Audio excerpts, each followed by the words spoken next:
আসসালামু আলাইকুম গাইস, আজকে আইসা পড়েছি আমাদের ঈদগাহ মাঠে নামাজ পড়ার জন্য। আর আমাদের ঈদগাহ মাঠ হলো নৌসুন্দি রাঙামাটিয়া ঈদগাহ। ইনশাআল্লাহ দেখেন কত কত মানুষ ঈদের জামাত পড়ার জন্য আসতেছে। ওই দিক দিয়ে হুজুরে বয়ান বলতেছে, আর এই দিক দিয়ে সবাই ইনশাআল্লাহ মনের শখে বৈশা সবাই আল্লাহর নামে কথা শুনতেছে।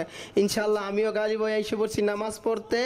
এই দেখেন হাজার হাজার মানুষ ইনশাআল্লাহ সবাই আল্লাহকে ভালোবাসা জানার জন্য, আল্লাহর প্রেমে ভালোবাসা জানার জন্য সবাই ঈদের জামাত পড়তে আসছে। কত হাজার হাজার মানুষ সবাই ইনশাআল্লাহ ঈদের পরে। এই দেখেন আমার ছেলে আর আমি আসলাম। তারপরে ও মাশাল্লাহ মাশাল্লাহ দেখেন কত মানুষ, আজকে হাজার হাজার মানুষ।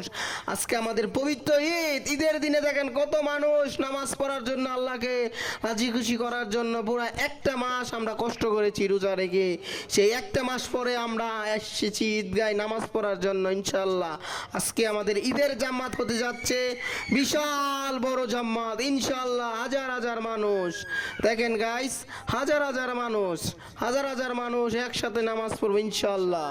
আলহামদুলিল্লাহ ঈদের নামাজ পড়ে বেরোলাম। এদের সবাই আলহামদুলিল্লাহ ঈদের নামাজ পড়ে বেরিয়েছে। তা আমাদের এক মাস পরে রোজার পরে ঈদের জামাত শেষ হলো ইনশাআল্লাহ, খুবই সুন্দর হয়েছে।